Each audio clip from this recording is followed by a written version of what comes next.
Okay, so I did a thing, but before I talk about that, thank you guys so much for the likes on the last video. This is why this is being made, honestly. You guys have been insane and the support has been kind of overwhelming, and thank you guys so much. I really appreciate it. But let's do something different for this video. If we get to 3,000 likes within 24 hours, what we're going to do is have a live stream on Monday. We're going to talk a bit about One Piece and different things, but 3,000 likes and a live stream on Monday. You guys have been killing it. Thank you so much again. But today, back to the thing I did. So I was rewatching the episode of East Blue Special, and of course it involves the B.D.A arc, and we came across Sanji and Jin, and it was an amazing moment. But before that, we had Mihawk versus Zoro, and we all remember when Mihawk and Zoro fought back then, but Mihawk somewhat embarrassed Zoro by using that small pocket knife. Zoro had some amazing attacks and Mihawk was able to parry them with just that small sword. He eventually took out Yoru and used it on Zoro out of respect for him because of how well he performed and his just overwhelming will. And I got a thought. Currently, the Zoro that we've seen in Wano, could Mihawk still beat him with a pocket knife?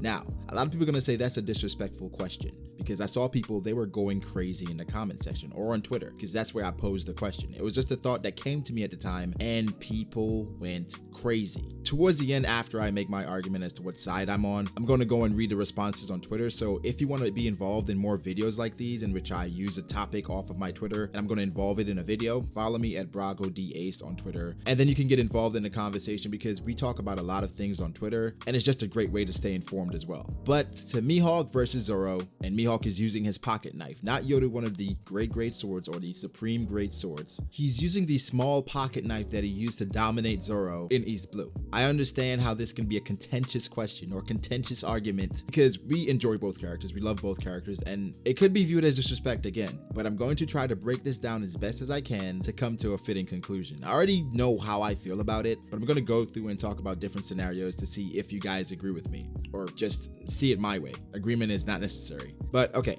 for Zoro. Back in East Blue, Zoro was a very strong character. I don't think he was an overwhelmingly strong character, but he was pretty strong in his own right. And Mihawk felt like it was necessary to show him the difference between their strength by pulling out a pocket knife. He did not feel like Zoro was even worthy to use Yoru initially. Of course, based on Zoro's potential and everything he showed Mihawk, he then proceeded to pull out Yoru, and then Zoro got a huge scar across his chest. Now, since then, Zoro has grown considerably as a swordsman and as a man, a pirate. One of the main critiques about Zoro, at least post time skip, is the fact that he hasn't been pushed. But before we get to post time skip, let's talk about pre. Zoro has had a few major fights pre time skip. The only thing is that pre time skip, Zoro has been nerfed. What I mean nerfed is that he's been injured. After the Mihawk thing, when they went on to fight Arlong, Zoro was hurt that entire arc. But we're gonna skip that because we want to get Zoro at his best somewhat. Let's go to Alabasta. And Zoro, that moment, he fought Mr. One. Of course, he struggled at first because he couldn't cut steel, but eventually Zoro overcame it by learning the Breath of All Things. In that moment, Zoro found out or figured out what the Breath of All Things was. Well, I wouldn't say figured out, because he used it on a whim and he said he had used it one time before, but he was able to overcome Mr. One by using that. The Breath of All Things, for a quick refresher, is essentially cutting what you want to cut. So if you cut a paper and you don't want to cut it, or if you swing at a paper and you don't want to cut it, it's not going to get cut.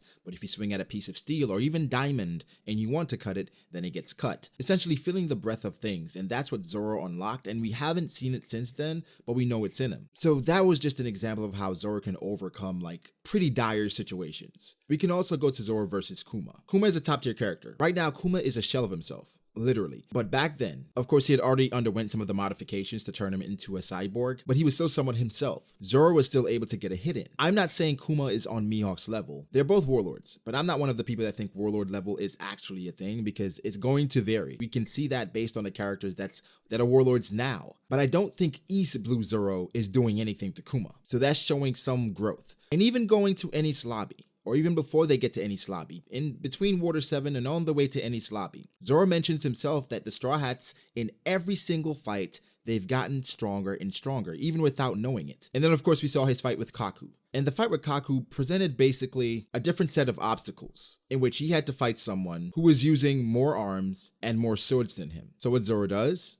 Here comes Ashura, the embodiment of a demon, and Zoro completely overwhelms Kaku. Now, post-time skip, he has been a complete monster. Zoro has completely dominated Hody Jones, Pika, we're not going to mention the Yeti Cool Brothers, Monet. I'm not sure if you guys want to throw Kamazo in there, but Zoro has been on a tear, and we haven't even seen Ashura yet. So thinking of Zoro right now and how much this guy has grown, do you think that he's not getting a hit in on Mihawk at all, using a pocket knife? Now to Mihawk and the argument for him. Literally the greatest swordsman in One Piece. Mihawk's rival is a Yonko. And a lot of people speculate the strongest Yonko in Shanks. And if you're going to say Mihawk's competition is Yonko level, by association, Mihawk should be Yonko level as well. I'm not saying that's how I feel about it, but we're going to go off of just simple logic here, right? 1-to-1. His main adversary or rival is a Yonko. If we scale it, and let's say we use Luffy versus Kaido. Luffy was essentially one-shotted by Kaido. So if we use the same scaling, should Mihawk dominate Zoro as well? Especially knowing the fact that sword battles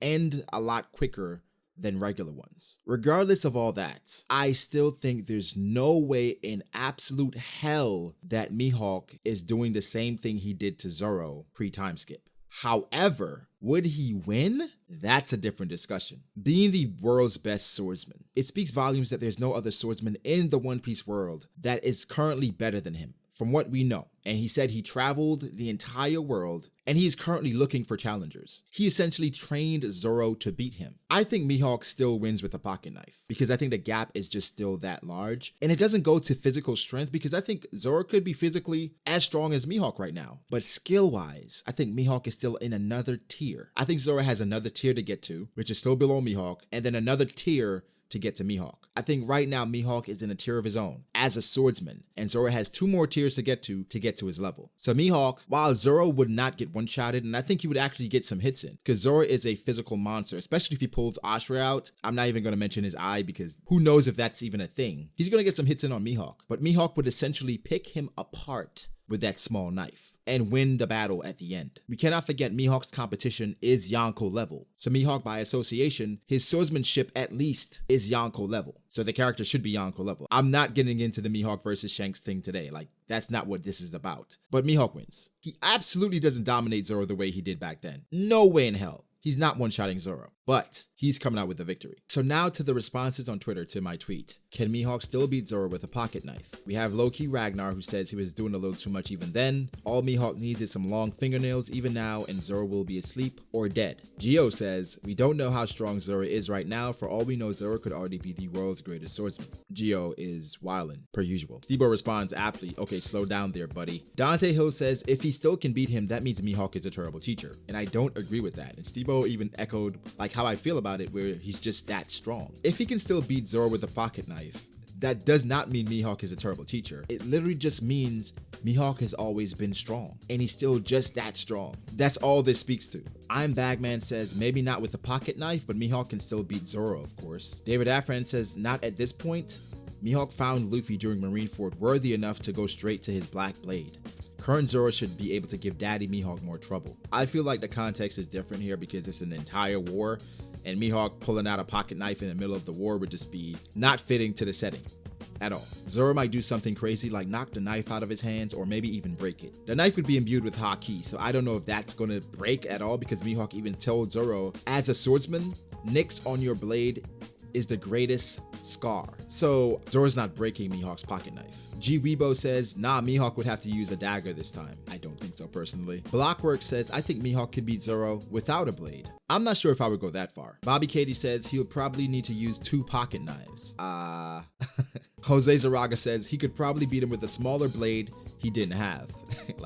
So a lot of people feel like Mihawk is still winning either with a pocket knife. Some people feel like Mihawk would win without a sword. I'm not going that far. I think he definitely needs a blade to beat Zoro at this point, but Mihawk is still just considerably more skilled than Zoro. At this point for me, I think Mihawk still wins, but I can understand why people would say Zoro would win. I just don't agree at all. But leave your thoughts below. Follow me on Twitter to participate in events like these or videos like these in which I use Twitter as kind of the source for the topic. The goal is 3K likes and a live stream on Monday. Be sure to subscribe and I'll catch you guys in the next one. Peace. Something quickly I forgot to touch on, and this could go either way based on, what side you're on, but Mihawk versus Vista. Vista is obviously a commander, so he's therefore commander level. How close do you put Zoro to Vista? Do you think Zoro could take Vista? I think he's probably around that level at this point. And Mihawk didn't completely overwhelm him. He had to talk Vista down. So what does that say about the matchup if it happens again? I think honestly it'd be closer than we think because of the weapon Mihawk is using, but Mihawk still definitely wins, in my opinion. But that was it. Be sure to like and subscribe again. Thank you guys for the amazing support. It has definitely been motivating motivating me to make more videos just because you guys have been just so awesome.